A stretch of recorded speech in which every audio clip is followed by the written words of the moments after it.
anak nyo, sa panganay na ano, anak, kapatid ni Kapatid yung ni Ate Cherry. Cherry. Okay na, isa pa na. Isa pa. Atin, di ba sasakit ako? Hindi, bakit sasakit? Pag hindi mo kinain yan, yan ang hindi, December 20. December 20.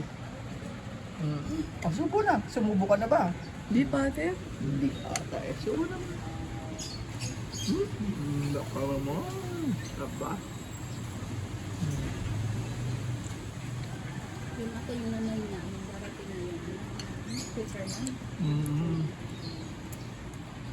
Ito basta alam na si Jane nga alam na maraming anak na yung kapatid. Kasi nung pumunta kami nung buhay pa yung nakakatuwa nito,